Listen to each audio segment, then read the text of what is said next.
MakeupClasses.com. I'm Dawn. This is Finding Beauty. Hey, everybody on Facebook, Twitter, Twitch, YouTube Live. Welcome to Finding Beauty. I'm Dawn.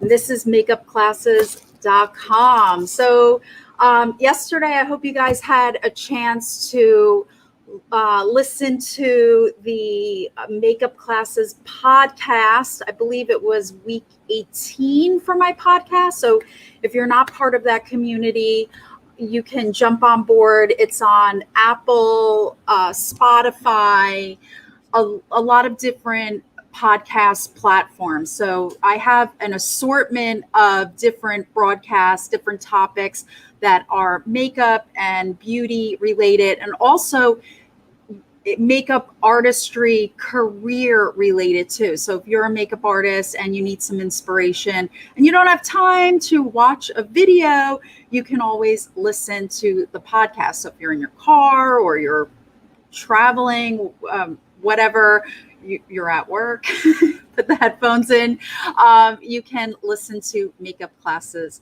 podcast. All right. So today, guys, is a video of my top 5 tips. Actually, I really can't say they're the top tips. They're really the only tips I have for or reminders for traveling to Aruba, if that's an island that you go to and love, or if you haven't been, it's a beautiful island. It's very unique. It's part of the ABC Islands, and it is in the path of the trade winds. So it's a very windy, breezy, beautiful island. The weather is pretty much perfect 365 days a year. They do get some rain, but it's very quick. When we were there last week, we did have rain, but it was early in the morning. And one of the guests that we befriended said that the rain came down super fast, like in a flash. It lasted for a few minutes. It was a lot of water, but it dries up rather quickly. Aruba is a very humid island too, so that's another thing that you want to keep in mind. But these tips also apply to really any type of beach vacation. So if you're going on vacation this summer and you're traveling to a beach near the ocean where it's typically pretty windy and breezy, these are some little reminders for you. Oh, also tomorrow, really quick, I have a very special guest, Dr. Basil Badaresh. He is a medical doctor and an internist, and he is now part of the Makeup Classes community. I'm really excited. So tomorrow I will be introducing him, and he will be sharing some insight on his career as a doctor, especially in the world of aesthetics. So him and I plan on creating a lot of beautiful free content on medical aesthetics. So I'm really, really excited about this. If this is anything that you've considered or want to learn about, he is amazing. And I haven't had any work done with him. So it will be interesting to meet him, talk to him, interview him, and see what that whole world of aesthetics, cosmetic aesthetics is all about. So in the medical aesthetics, excuse me. All right, so let's jump right into the top 5 tips, or 5 tips that I have for any type of, and I have a bonus tip too. So there's actually 6. When I was writing the list, I thought, oh, you know what? I actually have one extra. So these are some things to keep in mind when you're going on vacation where it's really windy and breezy. So one thing that I realized, and I didn't bring it. Yes, I didn't bring it. I'm so embarrassed to say this, but I did not have a long wearing lipstick. I only brought lip glosses and lipsticks that were very creamy and have a lot of shine, like the one that I'm wearing. And when I realized and remembered how windy it is. I thought, I said to Jim, I'm like, wind and lip gloss do not mix. So my hair was whipping around, getting caught in the gloss, and it was just a really hot mess. So anytime you know that you're going to a windy city like Chicago or any type of ocean, beachfront type of vacation, girls, bring your long lasting matte lip products. Okay, something that's going to stick and stay and not have a lot of slip or gloss, because your hair is going to blow into the lipstick, lip gloss, and just get all over the place. So note to self, bring a long wearing lipstick that sticks and doesn't move. Speaking of hair and winds, yes. One of the things that I like to do before going on vacation, which is really kind of like a convenience thing because I love to swim. In fact, I was in my pool this morning. I love it. Love it, love it, love it. I truly am a mermaid for sure. I love swimming and I could just live in a pool all day long. So one of the things that I like to do before going on vacation is have a professional updo. And I thought of it last minute. I made some phone calls. Some salons didn't respond. It was too last minute. I couldn't get in to get an updo done. So I figured, well, I'll just pull my hair back myself, which is no big deal. Bring extra ponytail holders, clips, all that stuff. Of course I had it.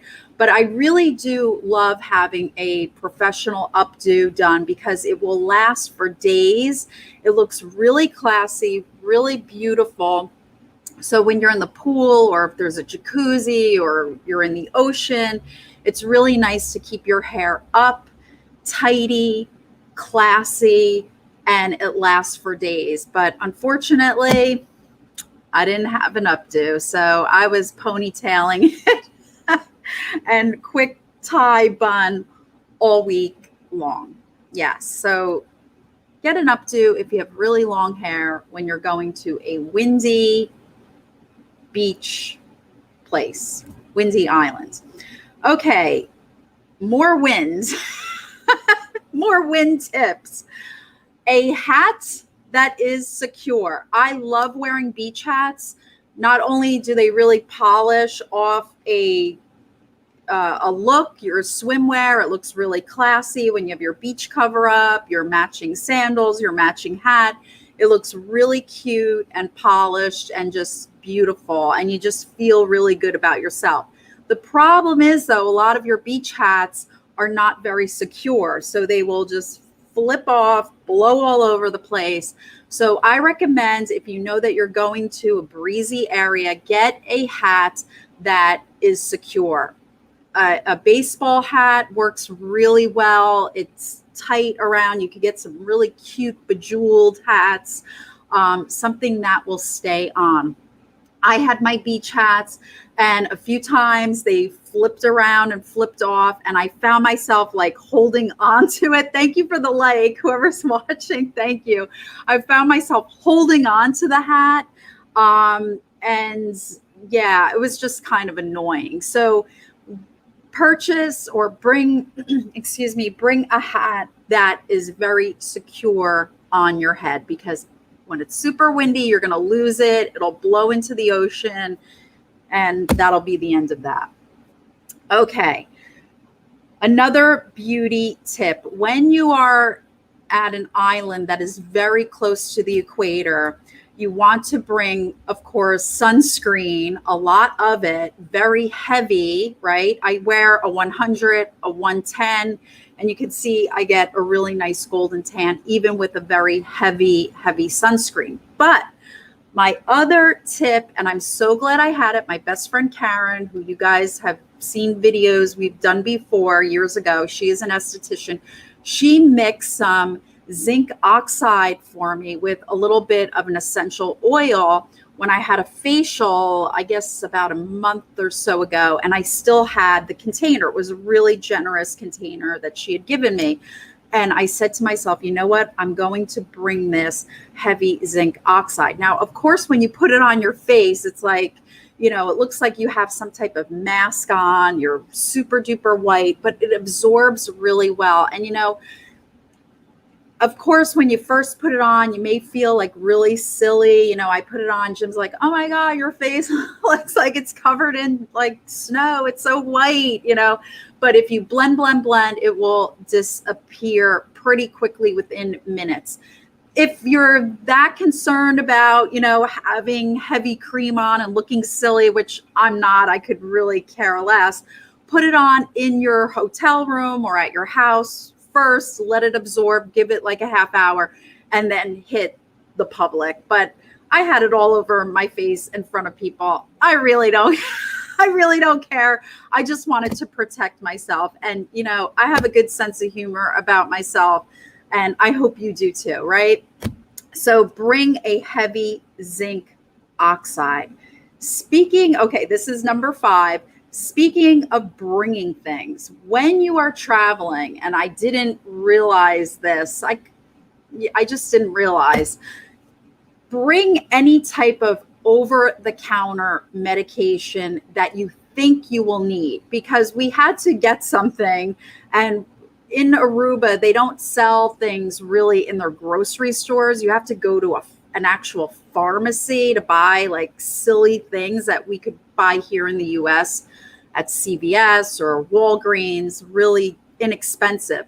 But in Aruba, because it's a small island, everything is imported, it is very, very expensive. I mean, we're talking like probably a 500% markup difference with over-the-counter medication. So if there's anything that you think you may need, even if you're like, no, I never get a headache, I don't need any Tylenol, throw 1 or 2 in the bag just in case, or any type of cream that you need, anything over the counter that for a split second you may think, I might need this, even if it's Band-Aids. Okay, bring it, because you will be hit with a very heavy price tag. So that was something that I learned, and I don't think I knew that, because I don't think we've been to a pharmacy in Aruba before, but we were sticker shocked. So just a little reminder, and a lot of your foreign countries, a lot of your small islands, things are extremely expensive. So if you think you're going to need something, bring it. Okay, so drum roll, my very last tip to share with you, which I purchased this plastic water bottle container, whatever you want to call it, at Target a couple weeks ago, which I love, especially in the summer. It's just kind of like my reminder to drink water, and I think it's really pretty, and it just makes me happy when I look at it. I wish I brought this with me. I wish I did, because it is so hot there. It is so dehydrating that it was kind of, I felt like I was annoying the wait staff, always asking for water, constantly refilling. So it's annoying. So I thought this would have been a really great thing to have. And I did notice people there at the hotel, they did bring their own containers for their water, which I think is really, really smart. So anytime you go on a vacation where it's super duper hot and you think that you're going to need extra water, do yourself a favor.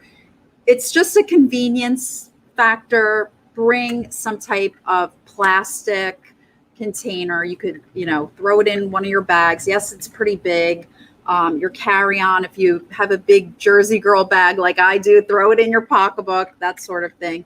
And you will thank yourself for doing something as simple as that, because it really makes a big difference. And drinking a lot of water in a very hot climate is so important, especially when the sun is beating on your skin all day. at the end of the day, you feel it. You really, really feel it. And the next day, the next morning, if you don't drink enough water, you will really, really feel it. And it's, of course, very good for your skin. It heals, right? It detoxes. So one of the things that you might consider when you go on vacation is detoxing and drinking a lot of water and just taking that little extra time to focus on your health and yourself, and you'll feel so much better. All right, guys, so that's my video for today. I will see you back tomorrow, 10 a.m. for a very special interview. I can't wait to share this guest with you. He is just a wonderful person, and I know that you will learn so much. And we will be producing content, free content, I don't know how long, hopefully forever, for a long time together. So I'm really excited for that. So I will see you tomorrow. Hello, good morning. I will see you tomorrow, guys, at 10 a.m. Have a great day. Mwah. Namaste. Thanks for watching, everybody. Bye-bye.